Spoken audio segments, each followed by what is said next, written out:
절 말씀을 다 같이 읽겠습니다. 시작. 태초부터 있는 생명의 말씀에 관하여는 우리가 들은 바요 눈으로 본 바요 자세히 보고 우리의 손으로 만진 바라. 말씀이라는 용어가 나오죠. 그리고 2절에 생명이란 말로 표현됩니다. 이게 무슨 뜻인가라는 것은 요한복음 1장을 보면은 구체적으로 알 수가 있어요.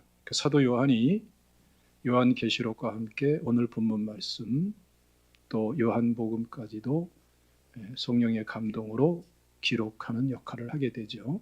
요한복음 1장 말씀 보면은 이 말씀이 곧 예수 그리스도라는 것을 구체적으로 설명을 해주고 있습니다.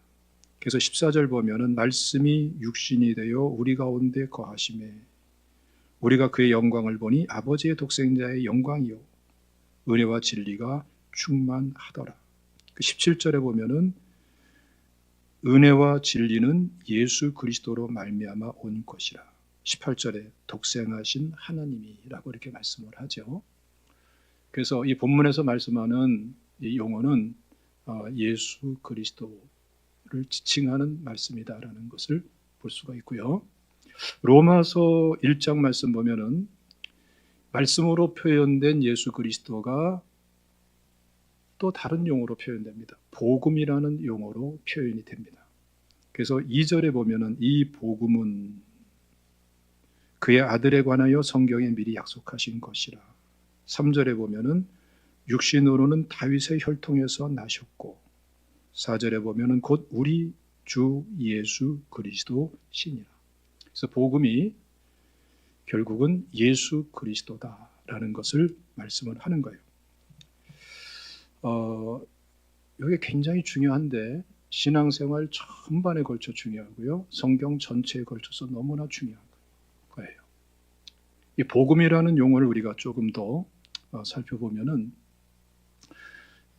단어 자체의 뜻은 뭐 좋은 소식, 기쁜 소식, 소위 말하는 굿뉴스, 가스펠, 우리 용어로는 복음, 복된 소식으로 이렇게 번역됐습니다만은 원문으로는 유앙겔리온, 좋은 소식이라는 뜻이에요. 합성어죠. 그런데 이 복음이라는 이 유앙겔리온이라는 용어가 도대체 무슨 뜻인가라는 것을 우리가 알려고 그러면은 그렇게 간단하지만은 않아요. 여기에 대한 설명이 엄청나게 많고요. 여기에 대한 책도 사실은 많아요. 그런데 복음이라는 유앙겔리온이라는 단어를 우리가 역사적으로 추적해 들어가면은 참 특별한 의미를 우리가 발견할 수가 있습니다. 예수님 당시에는 로마 제국이 패권을 지니고 있고 이스라엘도 로마의 지배하에 들어가 있었죠. 그 시대에는 이 유앙겔리온이라는 용어가 주로 승리의 소식, 승리의 기쁜 소식. 예를 들어서 황제가 전쟁에서 승리했을 때의 그 기쁜 소식을 전 제국 내에 있는 백성들에게 알려줄 때에 이 용어를 사용하고, 또는 고대 사회로 갈수록 대를 짓는 게 굉장히 중요하죠. 대를 이을 왕자가 태어나면은 이 기쁜 소식을, 이 유앙겔리온을 제국 전체에 쫙 선포를 합니다. 그때 많이 사용하고요. 개인적으로도 특별하게 기쁘고 좋은 일이 있으면은 이 유앙겔리온이라는 용어를 종종 많이 사용을 했어요. 근데 오히려 신약 성경에서는 그 의미가 집약돼 가지고 그냥 기쁜 소식, 좋은 소식, 이거 중심으로 많이 사용되고요. 근데 조금 더 거슬러 올라가면은 이제 로마 이전의 헬라 시대죠. 헬라 시대의 유앙겔리온은 굉장히 특이합니다. 단순하게 좋은 소식, 기쁜 소식이 아니고 그들이 섬기던 여러 신들이 있죠. 그 신들과의 관계에서 기쁜 소식, 또는 그 기쁜 소식에 대한 어떠한 보상, 이것과 관련해서 유앙겔리온이라는 용어가 사용되는 것을 볼 수가 있습니다. 그러니까 헬라어니까 헬라 제국 때에 많이 사용됐고요. 그리고 더 구체적으로는 헬라 문명의 발상지인 그리스 아테네에서 많이 사용이 됐죠. 우리가 어떻게 생각하면은 그리스 아테네는 고대 철학의 발상지로서 유명하지 않습니까? 그야말로 소크라테스, 플라톤이 거리를 거닐면서 철학을 논하는 그러한 도시. 수없이 많은 고대 철학자들이 일어나고 철학적인 업적을 남겼던 그 도시.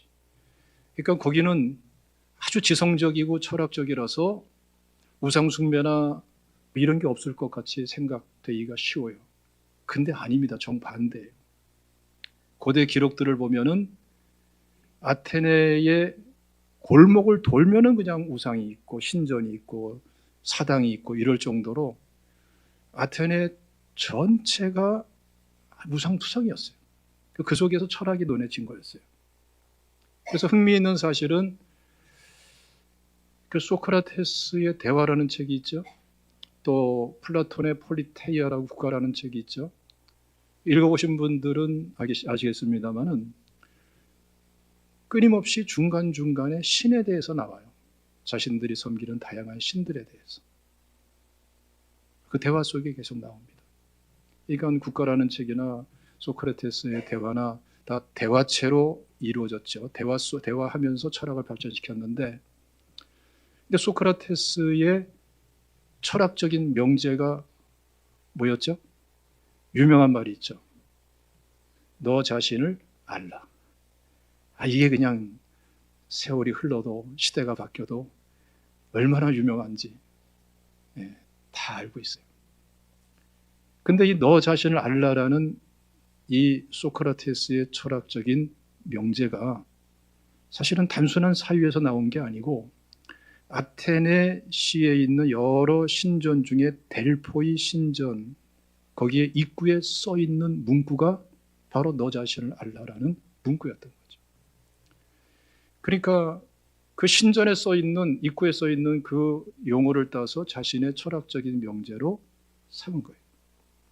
그만큼이나 철학의 도시라는 이 아테네조차도 섬기는 신들이 많았고 우상이 많았던 거예요. 그래서 유앙겔리온이라는 용어가 왜 종교적인 용어고 제의적인 용어인가, 우리가 의문을 가질 필요가 없이 당연한 것이었다. 이거 우리가 생각해야 되고요. 그러면 이 용어가 어떻게 사용됐느냐? 이것은 자신들이 삶 속에서 어떤 특별하고 기쁘고 좋은 일이 있으면은 우상을 섬기니까 자연스럽게 자기가 섬기는 신이 베풀어 주신 거다라고 생각을 하면서 신이 베풀어 줬다고 말할 때에 유앙겔리온이라는 용어를 사용하는 거예요. 그래서 그 신에게 감사해서 제물을 드린단 말이에요. 제물을. 그 제물을 드리는 것을 유앙겔리온이라고 그러는 거예요. 그러니까 나한테 기쁜 소식을 허락하고 기쁜 일이, 좋은 일이 생기도록 한 그 신에게 대한 보상으로서 드리는 제물이 그 신에게는 유앙겔리온이 되는 거예요. 이런 구도 속에서 이 용어가 사용돼 왔던 것입니다. 그런데 이 유앙겔리온이라는 용어가 기독교 신앙에 들어오기 시작해요. 그게 언제냐면은 BC 약 300년경에 구약성경, 소위 마소라 사본이라는 구약성경을 헬라어로 번역하는 대대적인 작업이 이루어지게 됩니다. 프톨레마이오스 2세 때 이루어지게 됩니다. 12지파에서 각각 6명씩을 뽑아서 정확하게는 72명인데 보통 70명으로 유대인들이 보통 숫자를 정의하듯이 70명으로 정의하고 70인역이라고 그래요. 그 70인역에 보면은 구약 성경을 헬라어로 번역을 하는데 딱 3군데가 유앙겔리온이라는 용어가 나오는 거예요. 그 하나가 사무엘하 4장 10절, 사무엘하 18장 25절, 27절이에요. 딱 3번 나와요. 그래서 기쁜 소식을 전하다. 이 용어를 빠샤르라는 용어를 유앙겔리온이라 번역을 하고, 소식, 기별, 여기에 대한 용어, 뾰쇼라라는 이 용어를 유앙겔리온이라 번역하는 것을 볼 수가 있어요. 그럼 왜 구약 성경에서 말하는 기쁜 소식을 왜 유앙겔리온이라 번역을 했는가? 이 제의적인 용어를 가지고 번역을 했는가? 여기에 이제 참 깊은 뜻이 있는데 그 용어의 용례가 또 용어가 형성돼서 사용되는 구조가 성경과 상당히 유사하기 때문에 그 용어를 채택해서 유앙겔리온으로 번역을 하는 것이죠. 여러분 생각하면 알 수 있죠. 오늘날 여러분 기독교인들도 마찬가지입니다만 구약의 성도들을 한번 생각해 보십시오.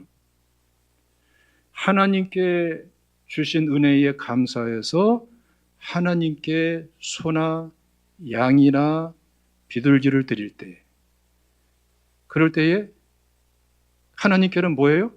그게 유앙겔리온이에요. 기쁜 소식이라 이거예요. 근데 그 하나님께서 하나님께 예배하는 자들에게, 제사 드리는 자들에게 은혜를 주신단 말이에요. 말씀을 주시고 축복하시고 기쁜 소식을, 기도 응답을 줄 때에, 그때에 그 이스라엘 백성들에게는 뭐가 됩니까? 하나님이 주시는 그 내용이 유앙겔리온이 되는 거예요. 그래서 유앙겔리온이라는 용어를 채택해가지고서 번역을 하는 것을 우리가 볼 수가 있습니다. 굉장한 유사성이 있기 때문에 그 용어를 채택하는 것이죠. 그런데 여기에 중요한 차이점이 있죠. 아테네에 있는 그 사람들은 도적질하고 죽이고 멸망시키려는 악한 영에게 드리는 것이고, 이스라엘 백성들은 구원하시고 하나님의 자녀 백성 삼으시고 축복하시고 영광 받으실 하나님께 제사를 드리는 것이고. 있습니까? 근데 진짜 중요한 것은 뭐냐면은 아테네에 있는 그 헬라인들이 자신들이 섬기는 신에게 드리는 그 제물은 그야말로 신과 자기와의 관계의 보상적 관계. 그런데 이스라엘 백성들이 하나님께 드리는 소나 양이나 비둘기는 소, 양, 비둘기로 끝나질 않죠. 구약이든 신약이든 공통적으로 그 소와 양과 비둘기라는 제물이 의미하고 예표하는 중요한 대상이 있어요. 그분이 누구죠? 예수 그리스도시죠. 십자가죠. 다시 말하면은 이스라엘 백성들이 하나님 앞에 제물을 드리면서 피를 쏟고 제사장들이 그 고기를 먹고 하나님께 나가면서 예배하는 것은요, 이 중요한 차이가 있는 거예요. 여기에는 죄와 회개와 죄 용서와 죄 씻음이, 죄에서 자유케 됨이 있는 거예요. 그래서 대제사장이 1년에 한 번씩 속죄일에 지성소까지 가지고 들어가서 하나님께 기도하는 게 뭐예요? 유일한 것 딱 한 가지 가지고 들어갑니다. 예수 그리스도의 십자가 보혈의 피를 예표하는 어린 양의 피만을 가지고 들어가서 그것을 뿌리면서 하나님께 중보기도하는 거죠. 그러니까 하나님께서는 이것을 뭐로 삼으셨어요? 기쁜 소식, 좋은 소식, 복된 소식으로 하나님께서는 받아들였어요. 그 내용을 보니까 누가 죽는 거였어요? 독생자 예수 그리스도가 죽는 거였어요. 그것도 뭐 완전한 인간을 위해서, 잘난 인간을 위해서, 깨끗한 인간을 위해서 죽는 것이 아니라 죄짓고 타락하고 지옥 가서 완전히 멸망할 죄인을 위해서 대신 죽으시는 사건이 십자가 사건이고 구약의 제사의 사건이라고요. 그 제사를 받으면서 하나님께서는 그것을 뭐로 여겼습니까? 기쁘고 좋은 소식으로. 예, 그것을 유앙겔리온으로 받으시는 거예요.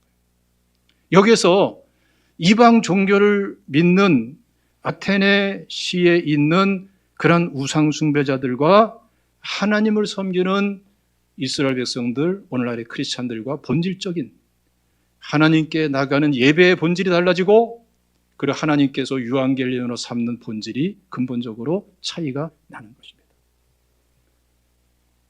이렇게 하나님과 화목하게 된 이스라엘 백성들을 향해서 하나님께서 제사장들을 통해서 말씀하시고 그 말씀을 언약으로 성취하시면서 축복하시고 은혜 주실 적에 그것을 이스라엘 백성들에게 뭐가 되는 겁니까? 이스라엘 백성들이 하나님께로부터 받는 유앙겔리온이 되는 거예요. 그래서 근본적으로 유앙겔리온 복음이라는 게 뭔가를 우리가 명확하게 알아야 되는 거예요. 이방 종교 우상 숭배자랑 틀린 차이점이 무엇인가? 용어가 똑같이 사용될지라도 본질이 다르다. 우리 죄를 위해서 예수 십자가 보혈의 피가 흘려지고 그것을 대신 받으시면서 유앙겔리온을 삼으시는 하나님의 사랑이, 은혜가 거기에 담겨 있는 것이고요. 그리고 그 사랑과 은혜를 따라서 우리의 기도에 응답하시고 우리의 삶의 구주가 되시고 주님이 되시는 예수 그리스도가 되시는 이 근본적인 차이가 있는 거예요. 그래서 우리가 진짜 복음에 합당한 삶을 산다면 여러분, 복음이 어떻게 우리에게 이루어졌는가를 놓치면 안 되는 거예요. 그래서 복음의 실제를 우리의 인격과 삶에 그대로 실현해가는 삶을 살아야 될 줄로 믿으시기를 주님의 이름으로 축원합니다. 그런데 오늘 말씀 보면은 굉장히 중요한 말씀이 있죠. 이 말씀이다, 생명이다, 복음이다 하고 설명된 예수 그리스도에 대해서 지금 특이하게 초점을 둬서 특이한 관점에서 지금 특이한 면에서 지금 설명을 하고 있는 거예요. 3절 다 같이 읽어보겠습니다. 3절 말씀, 요한일서 1장 3절이에요. 시작. 우리가 보고 들은 바를 너에게도 전함은 너희로 우리와 사귐이 있게 하려 함이니 우리의 사귐은 아버지와 그의 아들 예수 그리스도와 더불어 누림이라. 자, 복음이 곧 예수 그리스도고요. 예수 그리스도가 곧 복음이고 복음의 실제고 복음의 실체고 복음의 내용이고, 예수는 우리를 죄에서 구원하신 구원자라는 뜻 아닙니까? 그리스도는 기름 부음 받은 자라고 하지만 구약의 기름 부음 받은 제사장의 완성으로서, 영원한 제사장으로서, 단번에 완전한 제사를 드린 제사장으로서 우리의 그리스도가 된 것이고요. 구약 선지자들이 기름 부음 받은 선지자들이 전하는 그 말씀 차원이 아니라 율법의 완성으로서 완전케 하시기 위해서 말씀의 온전함과 실제가 우리에게 실현되도록 하기 위해서 말씀으로 오신 예수 그리스도 뿐만 아니라 구약의 왕들이 기름 부음 받으면서 왕으로 즉위를 하게 되는데 그야말로 하늘과 땅의 모든 권세를 가진 만왕의 왕 만주로서 우리의 그리스도가 되어 주시는 것. 그래서 나를 죄에서 구원하신 분이 이러한 그리스도로서 내 인격과 삶의 또 모든 관계 속에 구주와 주님이 되어 주시는 것. 복음이 이렇게 이루어지는 거거든요. 그래서 초대교회 성도들은 성전에 있든지 집에 있든지 예수는 그리스도라 가르치는 것과 전도하는 것을 쉬지 않았다라고 말씀을 하는 거예요. 이 그만큼 중요하고 총체적인 거예요. 근데 오늘 본문의 3절에서는 이 복음의 실체성을 어디에다가 초점 둬서 말씀하냐 하면은 서로의 관계 속에 초점을 둬서 말씀을 하는 거예요. 그래서 우리가 보고 들은 바를 너희에게 전함은, 자, 이 제자들이 예수님과 함께 3년 남짓하게 함께 있으면서 예수님을 보았고 예수님께로부터 들었고 예수님을 만져보았고 예수님에 대한 경험이 많았어요. 근데 그 예수님은 그야말로 예수님이셨어요. 그들을 죄에서 구원하시는 분이셨고, 예수님께 나가면은 자유함이, 죄의 속박에서 자유케 됨이 있었고, 자유케 됨의 실제가 있었고, 치유가 있었고, 회복이 있었고, 진리가 있었고, 그 예수님께 나가면은 예수님은 그야말로 그리스도였어요. 병이 치료되고 오병이어의 역사가 나타나게 되고 풍랑 있는 파도가 잔잔하게 되고 죽은 자가 살아나고 그리스도가 되셨어요. 그 예수 그리스도를 경험하고 그 복음의 실제인 예수 그리스도를 지금 나중 믿은 또는 아직 안 믿는 사람들에게 이 복음을 전한다 이거예요. 그런데 어떤 식으로 전합니까? 자, 우리와 같이 사귀자. 이 사귀자는 말이 이상하게 막 적용돼가지고 여러분들이 오해할까봐 여기서 말하는 거 우리식으로 번역하면은 교제라는 말이 그나마 적절하고요. 원문상으로는 코이노니아죠. 코이노니아 교제에 초점 맞춰가지고 복음과 복음의 실제에 대해서 말씀을 하는 거예요. 왜 이게 중요하냐 하면은 여러분 가만히 생각해 보십시오. 오늘까지 신앙생활 하면서 우리가 당연하게 경험한 바가 있어요. 복음이 나한테 전해지고 내가 복음을 받아들였어요. 내가 받아들인 복음이 있다고요. 그래서 내가 예수 믿고 구원받고 하나님의 자녀가 되었어요. 또 우리가 복음을 전하기도 하죠. 다른 사람에게, 가족들에게, 이웃들에게 전해요. 전해지는 복음도 있어요. 근데 오늘날 한국 교회의 가장 치명적인 문제가 뭐냐 하면은 내게 받아들여진 복음은 있고 또 전해지는 복음이 있는데 복음을 가지고 있는 그 그리스도인들이 둘이 만나든 셋이 만나든 몇 사람이 만나든 서로의 관계 속에는 복음이 없어요. 서로의 관계 속에는 복음이 실종되어 있어요. 나 혼자는 있는데 만나면은 복음이 어디 갔지? 온갖 세상적인 것들만 자꾸 차고 넘치게 됩니다. 이 실종된 복음. 이 가운데서 많은 그리스도인들이 좌절하고 비틀거리고 낙심하고 이것을 어떻게 회복하기 위해서 우리가 교제하자고 그러고 친교하자고 그러고 어디 좀 뭔가 좀 바람 좀 쐬자고 그러고 뭐 게임 좀 하자고 그러고 뭐 볼링장 가자고 그러고 지난주에 내가 이 안산시 기독교 총연합회 회장하면서 참 희한한 거를 많이 경험하지 않던 것들도 많이 경험하고 만나지 않던 사람들도 참 만나게 되고 그러는데 지난주 보니까 내가 교회 이름은 얘기 안 하겠어요. 안산시에 있는 교회인데 그래도 꽤나 큰 교회예요. 거기는 구역 예배 드리고 나서 스크린 골프를 단체로 간대. 일주일에 한 번씩 정기적으로 교제하기 위해서. 운동도 되고 교제도 되고. 저는 뭐 골프든 볼링이든 탁구든 축구든 그 자체를 정죄시하지 않습니다. 그 자체에는 선도, 악도 아닌 거예요. 그렇게 평가할 수 있는 게 아니에요.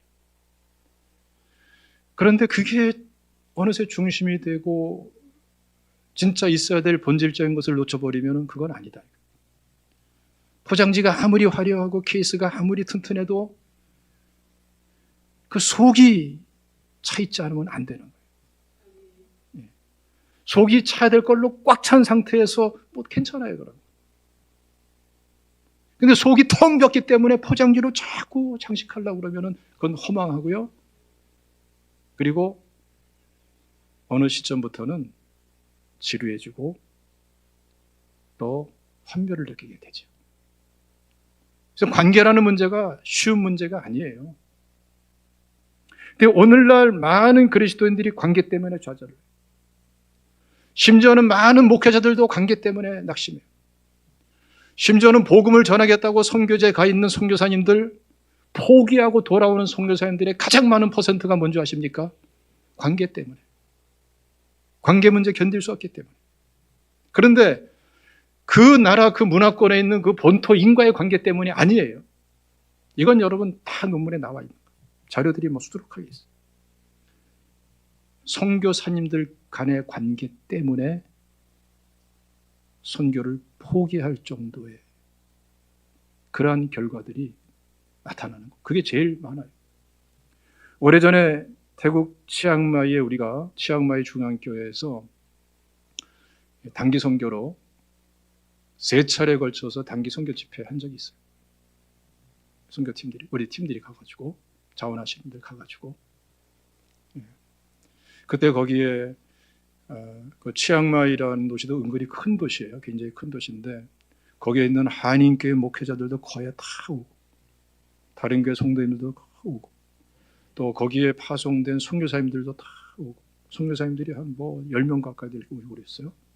그런데 마지막 날 마지막 집회 끝나고 나서 선교사님 부부가 우리 부부에게 상담 요청을 하는 거예요. 늦은 시간인데. 밤 11시에 만나가지고 새벽 3시까지 상담을 했어요. 눈물이 끊이지가 않아요. 왜 그렇게 힘들고 아파하고 그랬을까요? 선교사님들 간의 갈등 때문에. 선교를 안 할 수도 없고 하자니 너무나 견디기 어렵고. 이해가 안 되죠? 근데 여러분 생각해 보세요. 그분들에게 누가 감히 돌을 던질 수 있겠어요? 어느 교회가 어느 단체가 돌을 던질 수 있겠어요? 왜? 자기 자신을 돌이켜보면 큰 차이가 없는데, 내가 지금 신앙생활하면서 들여다보는 나의 인간관계, 성도들 간의 관계를 보면은 거기에 복음이 실종되어 있는데 누구를 뭐라고 말할 수 있겠어요? 그래서 아무도 말을 할 수가 없어요. 근데 그렇다고 괜찮은 게 아니에요. 다수라고 항상 옳은 게 아니에요. 중요한 거는 관계 속에 실종된 복음을 우리는 찾아야 된다. 회복해야 된다는 거예요. 그리고 초대교회를 보면은 지금같이 살았느냐? 아니요, 그렇지가 않았어요. 성경을 우리가 심층적으로 보면 그렇지가 않아요. 물론 데마처럼 세상을 사랑해서 떠나간 사람도 있었어요. 가룟 유다처럼 예수님을 팔아먹은 사람도 있었어요.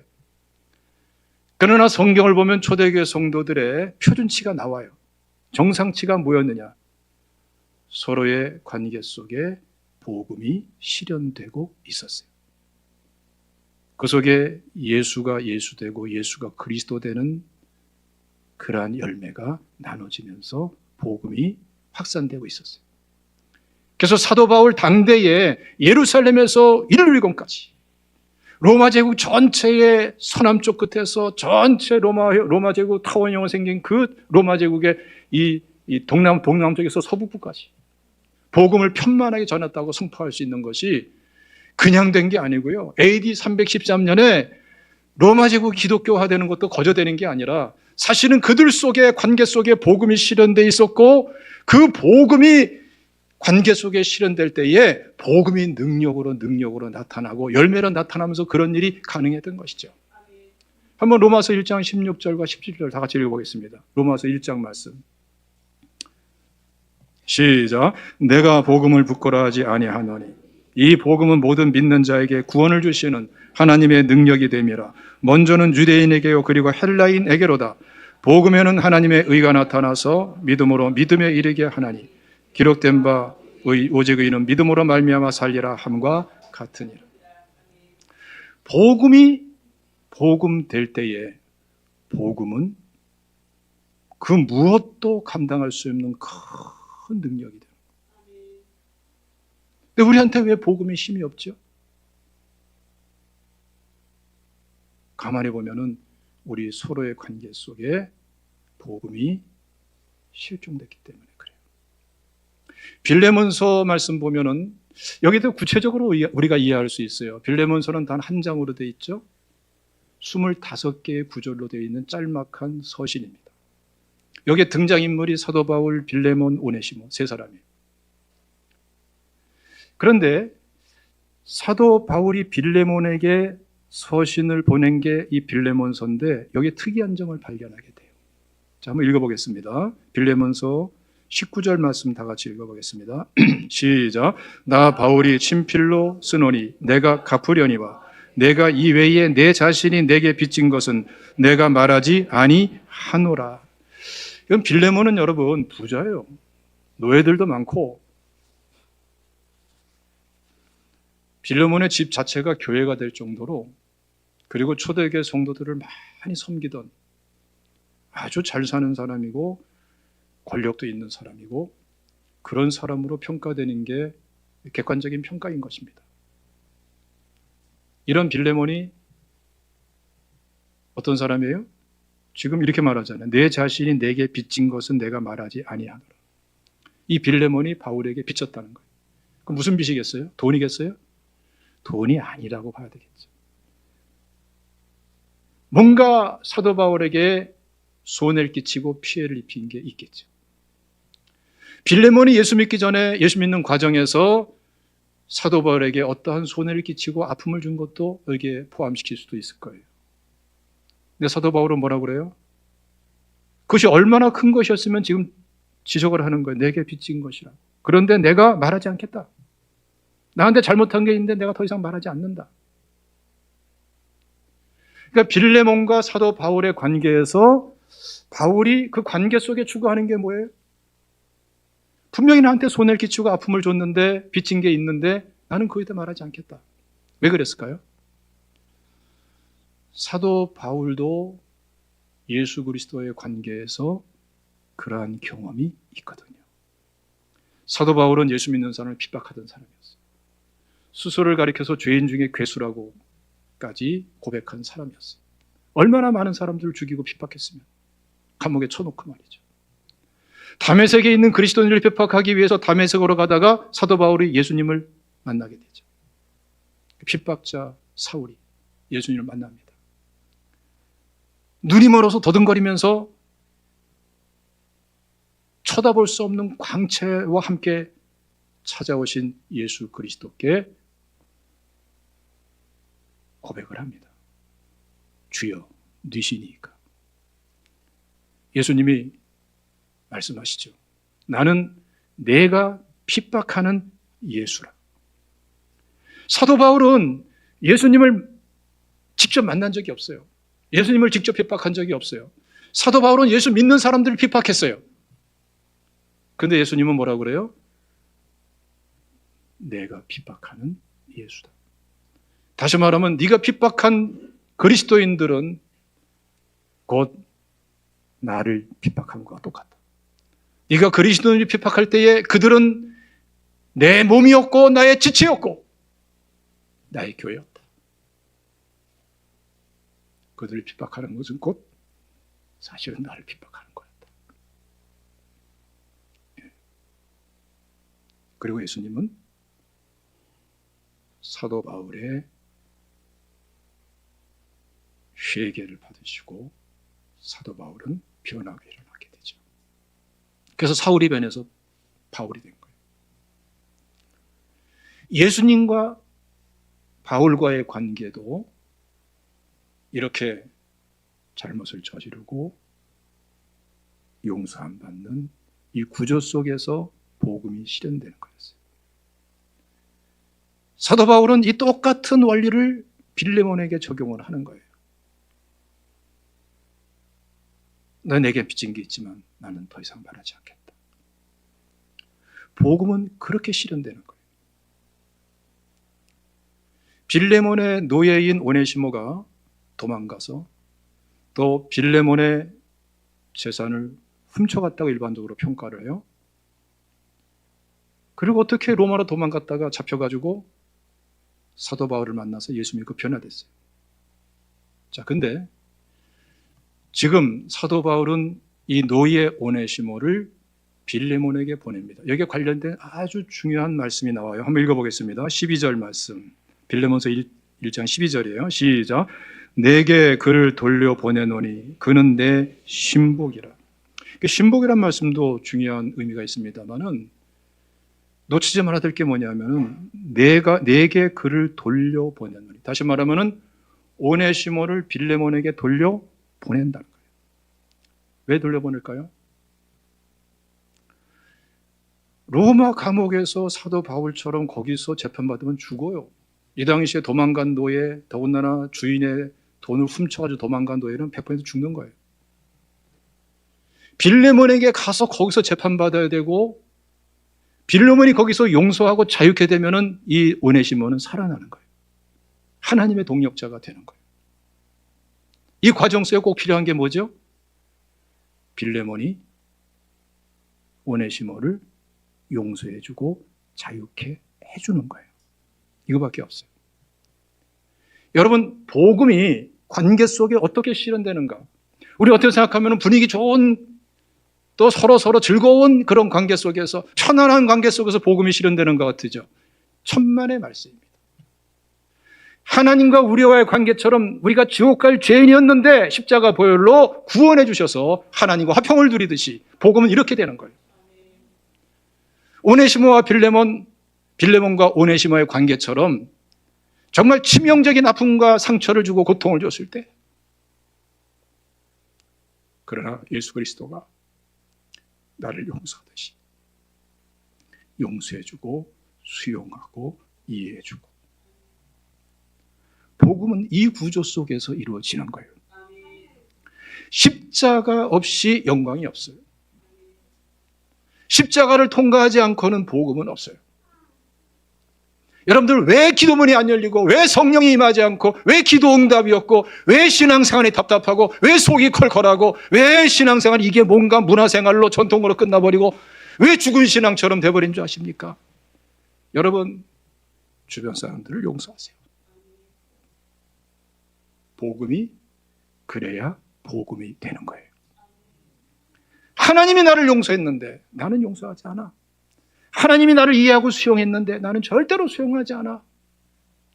거기에 복음이 어떻게 자리 잡아요? 이 비복음적인 이 원리를 가지고, 이 방식을 가지고 이걸 고집하면서 심리학적이고 상담학적이고 무슨 프로그램이고 무슨 게임이고 스크린 골프고 암만 갖다 놔봐야 해답은 없어요. 생명은 없어요. 죽은 신앙이 돼버리고 마는 거예요.